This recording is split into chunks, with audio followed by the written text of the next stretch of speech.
जय Shri Jagannath friends welcome welcome welcome स्वागत करुछि आपण मानकु ए वीडियो रे। ए वीडियो को जमा भी स्किप करिबेनी, लास्ट पर्यंत सुनंतु। सांग माने आज आमे ए वीडियो रे वर्णना करिबा जहा थिले महिला माने बहुत भाग्यवान होइथांती। एहा मध्य आमे जानिबा जे समुद्र शास्त्र अनुसार महिला मानकर निश थिबार माने कौन।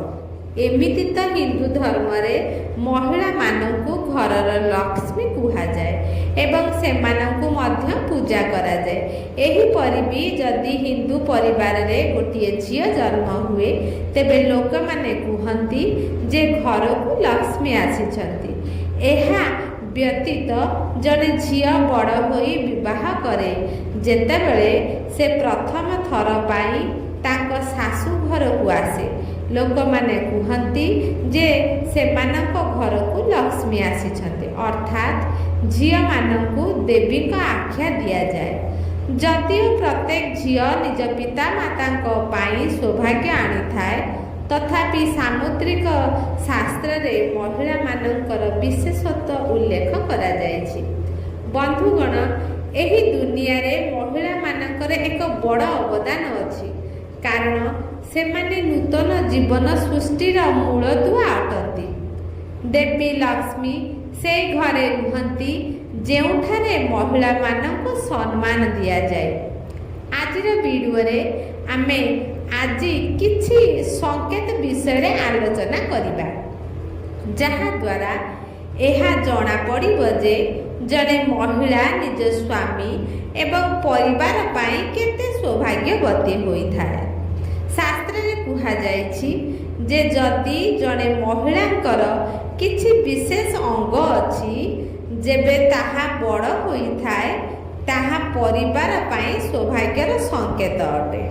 आसंतु जानिबा से संकेत गुड़िक कौन। नंबर 1, उज्जवल नख। अनेक महिलांकर बहुत सुंदर एवं चमकिला नख थाए। चमकिला गोलापी नख झियो मानकर उत्तम स्वास्थ्य एवं उत्तम चरित्र को सूचित करे। से उभय स्वामी एवं परिवार सुख दुख जत्न नहीं थांती। सबु काम संपूर्ण खुशी रे बा इच्छा रे करिथांती। जे महिलांकर गोड़र मध्यमी आंगुली बड़ होई थाए से बहुत दुर्भाग्यशाली होई थाए।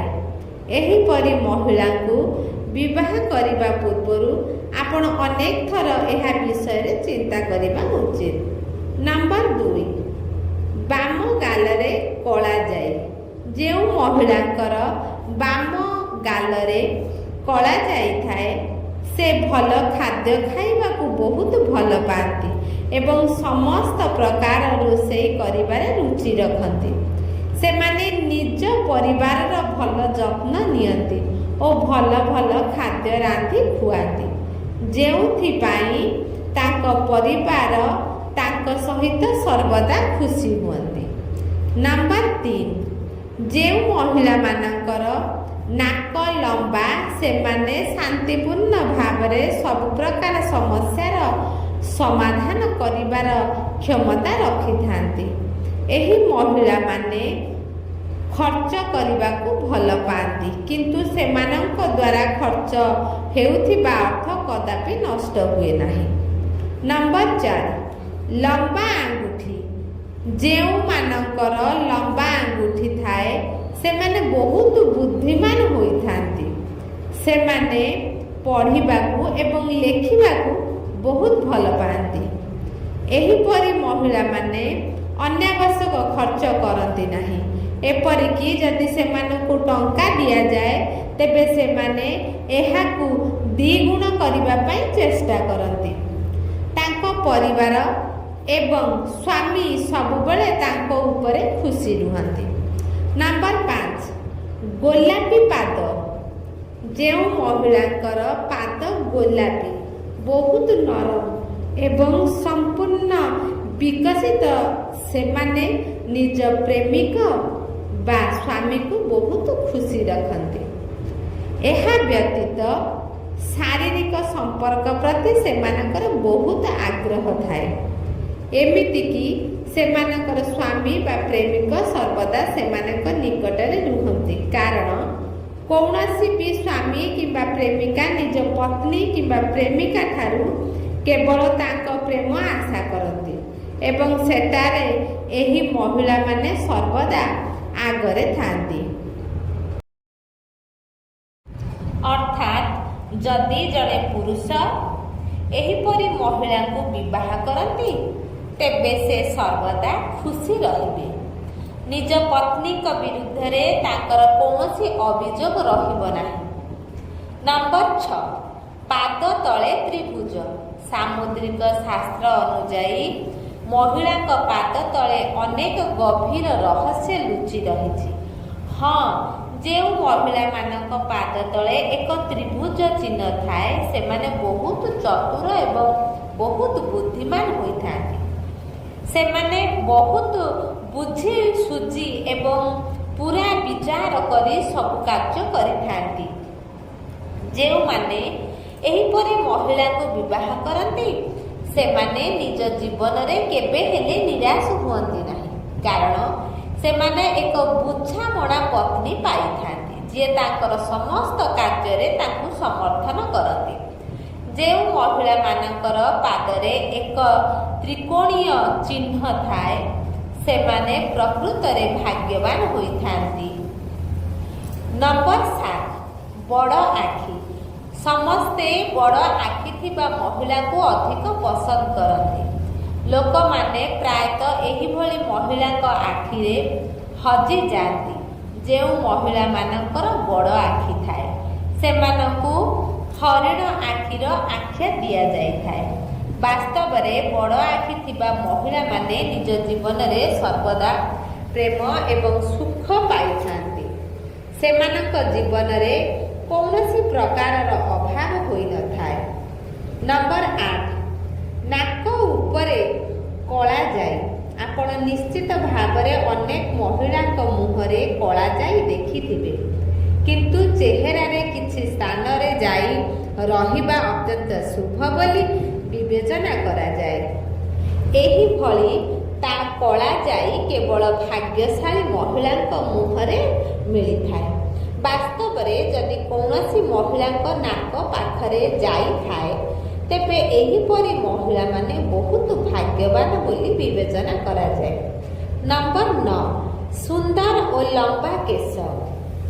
ଯେଉଁ ମହିଳାମାନଙ୍କର କେଶ ବହୁତ ସୁନ୍ଦର ଏବଂ ଲମ୍ବା ହୋଇଥାଏ ସେହି ମହିଳାମାନେ ସାଧାରଣତଃ ଦେବୀ ଲକ୍ଷ୍ମୀଙ୍କ ପରି ହୋଇଥାନ୍ତି। ଏହିପରି ମହିଳା ଯେଉଁ ଘରେ ବିବାହ କରନ୍ତି ସେହି ଘରକୁ ସୌଭାଗ୍ୟ ଆଣିଥାନ୍ତି। ସେହି ଘର ଏବଂ ପରିବାର ସର୍ବଦା ଧନରେ ପରିପୂର୍ଣ୍ଣ ହୋଇଥାଏ। ନମ୍ବର 10, ଶରୀରର ଏବଂ ଏପରିକି କେଶ ବିଷୟରେ ସାମୁଦ୍ରିକ ଶାସ୍ତ୍ରରେ ଏପରି ଅନେକ କଥା ବର୍ଣ୍ଣନା କରାଯାଇଛି। ତେବେ ଆସନ୍ତୁ ବର୍ତ୍ତମାନ ସେହି ମହିଳାଙ୍କ ବିଷୟରେ ଆଲୋଚନା କରିବା ଯେଉଁମାନଙ୍କ ଓଠର ଉପର ଭାଗରେ କେଶ ଥାଏ, ଯାହାକୁ ପୁରୁଷଙ୍କ ଭାଷାରେ ନିଶ କୁହାଯାଏ। ଯେଉଁ ସ୍ତ୍ରୀମାନଙ୍କର ଓଠର ଉପର ଭାଗରେ କେଶ ଥାଏ ସେମାନଙ୍କର ପ୍ରକୃତି କ'ଣ? ଏହି ମହିଳାମାନେ ଭଲ କି ଖରାପ? ସେମାନେ ଧନବତୀ ହୁଅନ୍ତି କି ନାହିଁ? ତେବେ ଏହି ବିଷୟରେ ମଧ୍ୟ ଜାଣିବା। ସମୁଦ୍ର ଶାସ୍ତ୍ର ଅନୁଯାୟୀ ଯେଉଁ ମହିଳାଙ୍କ ମୁହଁରେ ନିଶ ଥାଏ, ଯଦି ଓଠ ଉପରେ କେଶ ସ୍ପଷ୍ଟ ଭାବରେ ଦେଖାଯାଏ ତେବେ ଏହି ମହିଳାମାନେ କ୍ରୋଧିତ ସ୍ୱଭାବର ହୋଇଥାନ୍ତି। ଏହିପରି ମହିଳାମାନେ ନିଜ କଥା ମନେଇବାରେ ଏବଂ ନିଜ ସ୍ୱାମୀଙ୍କ ଉପରେ ହୁକୁମ ଜାହିର କରିବାରେ ପାରଙ୍ଗମ ଅଟନ୍ତି। ବେଳେବେଳେ ସେମାନଙ୍କର ପ୍ରକୃତି ଅତି ନିଷ୍ଠୁର ହୋଇଯାଏ। ସେ ଯେକୌଣସି ପରିସ୍ଥିତିରେ ନିଜ ମତ ଅନୁଯାୟୀ କାମ କରାଇଥାନ୍ତି ଓ ସେଥିପାଇଁ ସେମାନେ କିଛି ବି କରିପାରନ୍ତି। ଏଣୁ ଏହିପରି ମହିଳା ସମଗ୍ର ପରିବାରକୁ ନିଜ ଅନୁସାରେ ଚଳାନ୍ତି। ଯଦି କେହି ତାଙ୍କ କଥା ଶୁଣନ୍ତି ନାହିଁ ତେବେ ସେ ବହୁତ କ୍ରୋଧିତ ହୁଅନ୍ତି। ଏହିପରି ମହିଳା ସମଗ୍ର ପରିବାରକୁ ନିଜ ଅନୁସାରେ ଚଳାନ୍ତି। ଯଦି କେହି ତାଙ୍କ କଥା ଶୁଣନ୍ତି ନାହିଁ ତେବେ ସେ ବହୁତ କ୍ରୋଧିତ ହୁଅନ୍ତି। ଏହିପରି ମହିଳା ସମଗ୍ର ପରିବାରକୁ ବହୁତ ନଷ୍ଟ କରି ଦେଇଥାନ୍ତି। ଘରର ଧନ ଏବଂ ସମୃଦ୍ଧିତା ନଷ୍ଟ କରିଥାନ୍ତି। ପରିବାରର ସୁଖ ଶାନ୍ତି ଏବଂ ଧନ ସବୁ ଚାଲିଯାଏ। ଯେପରି ଦର୍ପଣ ଆମ ଶରୀରର ବାହ୍ୟ ଚିତ୍ର ଦେଖାଏ, ସେହିଭଳି ଆମ ଶରୀରର ଅଙ୍ଗ ଗୁଡ଼ିକ ଆମ ଆଭ୍ୟନ୍ତରୀଣ ଚିତ୍ରକୁ ପ୍ରକାଶ କରିଥାଏ। ନମ୍ବର 11, ଯଦି ଜଣେ ମହିଳାଙ୍କ ପେଟ ସୁରାଇ ପରି ତେବେ ସେହି ମହିଳାମାନେ ସର୍ବଦା ଗରିବ ଏବଂ ଦାରିଦ୍ରତାର ଜୀବନ ଅତିବାହିତ କରିଥାନ୍ତି। ପେଟ ବହୁତ ଲମ୍ବା ହେବା ମଧ୍ୟ ଅଶୁଭ ବୋଲି ବିବେଚନା କରାଯାଏ। ନମ୍ବର 12, ଯଦି କୌଣସି ମହିଳାଙ୍କ ଦାନ୍ତ ମୋଟା ଓ ଚଉଡ଼ା ଏବଂ ପାଟିରୁ ବାହାରକୁ ବାହାରି ଆସେ ତେବେ ସେହି ମହିଳାମାନଙ୍କ ଜୀବନରେ ସର୍ବଦା ଦୁଃଖରେ ପରିପୂର୍ଣ୍ଣ। ମାଡ଼ି କଳା ହେବା ମଧ୍ୟ ମହିଳାମାନଙ୍କ ପାଇଁ ଅଶୁଭ ବୋଲି ବିବେଚନା କରାଯାଏ। ନମ୍ବର 13, ଯେଉଁ ମହିଳାମାନଙ୍କର ଲେଡି ବା ଗୌଠି ବହୁତ ମଇଳା ଥାଏ ତେବେ ଏହା ବହୁତ ଅଶୁଭ ଏବଂ ଦେବୀ ଲକ୍ଷ୍ମୀ ଏପରି ମହିଳାଙ୍କୁ ଛାଡ଼ି ଦେଇଥାନ୍ତି। ଏହିପରି ମହିଳାମାନଙ୍କୁ ଅଶୁଭ ବିବେଚନା କରାଯାଏ। ନମ୍ବର 13, ବନ୍ଧୁଗଣ, ଆପଣମାନେ ନିଶ୍ଚୟ ଦେଖିଥିବେ ଯେ ଅନେକ ଜ୍ୟୋତିଷମାନେ କେବଳ ଚେହେରାକୁ ଦେଖି ଲୋକଙ୍କ ଭବିଷ୍ୟବାଣୀ କରିଥାନ୍ତି ଏବଂ ବହୁତ କିଛି କୁହନ୍ତି।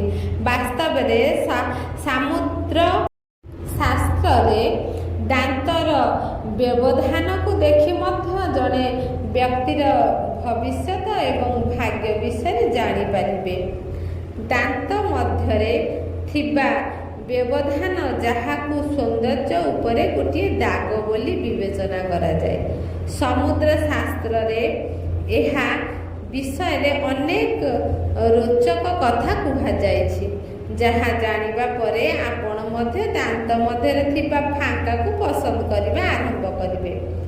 ବନ୍ଧୁମାନେ, ଏହି ଶାସ୍ତ୍ର ଅନୁଯାୟୀ ଯେଉଁମାନଙ୍କର ଆଗ ଦାନ୍ତ ମଧ୍ୟ ଫାଙ୍କା ଥାଏ ସେମାନଙ୍କୁ ଭାଗ୍ୟର ଆଶୀର୍ବାଦ ପ୍ରାପ୍ତ ହୁଏ ଏବଂ ଭବିଷ୍ୟତରେ ସେମାନେ ସଫଳତାର ଉଚ୍ଚାରେ ପହଞ୍ଚିବାର ସମ୍ଭାବନା ଥାଏ।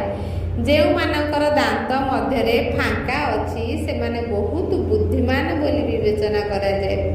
ସେମାନଙ୍କର ଏପରି ସମସ୍ୟାର ସମାଧାନ ଖୋଜିବାର ଦକ୍ଷତା ଅଛି ଯାହାକୁ ଅନେକ ଲୋକ ଏକତ୍ର ମଧ୍ୟ ସମାଧାନ କରିପାରନ୍ତି ନାହିଁ। ଏହି ଲୋକମାନେ ଜୀବନକୁ ଭରପୁର ଉପଭୋଗ କରନ୍ତି। ଏହି ଲୋକମାନେ ଅଦରକାରୀ କଥା ବୁଝନ୍ତି ନାହିଁ। କୌଣସି ଅସୁବିଧା ବିନା ନିଜ ଜୀବନକୁ ଶାନ୍ତିରେ ବଞ୍ଚିବାକୁ ପସନ୍ଦ କରନ୍ତି। ଏହି ଲୋକମାନେ ଖୋଲା ମନୋଭାବ ରଖନ୍ତି। ଏହି ଲୋକମାନେ ସମୟ ସହିତ ଆଗକୁ ବଢ଼ିବାକୁ ଚିନ୍ତା କରନ୍ତି, ଯାହାଦ୍ୱାରା ଭବିଷ୍ୟତରେ ଆପଣଙ୍କୁ କୌଣସି ଅସୁବିଧାର ସମ୍ମୁଖୀନ ହେବାକୁ ପଡ଼ିବ ନାହିଁ। ଦାନ୍ତ ମଧ୍ୟରେ ଫାଙ୍କା ଥିବା ବ୍ୟକ୍ତି ଯାହାକୁ ବିବାହ କରନ୍ତି ସେମାନଙ୍କର ଭାଗ୍ୟ ସେମାନଙ୍କ ଜୀବନ ସାଥୀଙ୍କ ଜୀବନରେ ମଧ୍ୟ ଅନେକ ପରିବର୍ତ୍ତନ ଆଣିଥାଏ। ଏହିପରି ଲୋକମାନେ ନିଜ ଜୀବନ ସାଥୀଙ୍କୁ ବହୁତ ଭଲ ପାଆନ୍ତି ଏବଂ ସେମାନଙ୍କୁ ପ୍ରତ୍ୟେକ କ୍ଷେତ୍ରରେ ଖୁସି ରଖନ୍ତି। ସେମାନଙ୍କ ପ୍ରେମ ସମ୍ପୂର୍ଣ୍ଣ ନିଃସ୍ୱାର୍ଥପର ହୋଇଥାଏ ଏବଂ ସେମାନଙ୍କ ପ୍ରେମ ପ୍ରକାଶ କରିବାର ଉପାୟ ଅତ୍ୟନ୍ତ ଅନନ୍ୟ। ଏହି ଲୋକଙ୍କୁ ଶକ୍ତି ଭଣ୍ଡାର ବୋଲି କହିବା ଭୁଲ ହେବ ନାହିଁ। ସେମାନେ ଯେକୌଣସି କ୍ଷେତ୍ରରେ ପ୍ରବେଶ କଲେ ମଧ୍ୟ ସେମାନେ ବଡ଼ ସଫଳତା ହାସଲ କରନ୍ତି। ନିଜର ଗୁଣ ଦ୍ୱାରା ଅନ୍ୟମାନଙ୍କୁ ପ୍ରଭାବିତ କରିଥାନ୍ତି। ଏହି ଲୋକମାନେ ଭଲ ଖେଳାଳି ବୋଲି ପ୍ରମାଣ କରନ୍ତି। ଏହି ଲୋକମାନେ ଖାଇବା ପିଇବାକୁ ବହୁତ ଭଲ ପାଆନ୍ତି। ସମାନ ଭାବରେ ରୋଷେଇ କରିବାକୁ ଭଲ ପାଆନ୍ତି। ସେଥିପାଇଁ ସେମାନଙ୍କ ଘରେ କୌଣସି ଜିନିଷର ଅଭାବ ହୁଏ ନାହିଁ। ଏମାନଙ୍କର ସାମାଜିକ ସମ୍ପର୍କ ଚମତ୍କାର ଅଟେ। ଅନେକ ବନ୍ଧୁ ସମ୍ପର୍କୀୟ ଏବଂ ପଡ଼ୋଶୀ ଏମାନଙ୍କ ସହିତ ସଂଯୁକ୍ତ ରୁହନ୍ତି। ଯଦି ଆପଣଙ୍କୁ ଭିଡ଼ିଓ ଭଲ ଲାଗିଛି ତେବେ ଦୟାକରି ଭିଡ଼ିଓକୁ ଲାଇକ୍ କରନ୍ତୁ। ଚ୍ୟାନେଲରେ ଯଦି ନୂଆ ଅଛନ୍ତି ଚ୍ୟାନେଲକୁ ସବସ୍କ୍ରାଇବ୍ କରନ୍ତୁ। ଆପଣ ଆପଣଙ୍କ ପରିବାର ଏବଂ ଆପଣଙ୍କ ପିତାମାତା ସମସ୍ତେ ସୁସ୍ଥ ରୁହନ୍ତୁ ବୋଲି ଭଗବାନଙ୍କ ପାଖରେ ପ୍ରାର୍ଥନା। ଭିଡ଼ିଓଟିକି ଆପଣମାନେ ଲାଷ୍ଟ ପର୍ଯ୍ୟନ୍ତ ଶୁଣିଥିବାରୁ ବହୁତ ବହୁତ ଧନ୍ୟବାଦ। ରଖୁଛି। ଜୟ ଶ୍ରୀ ଜଗନ୍ନାଥ।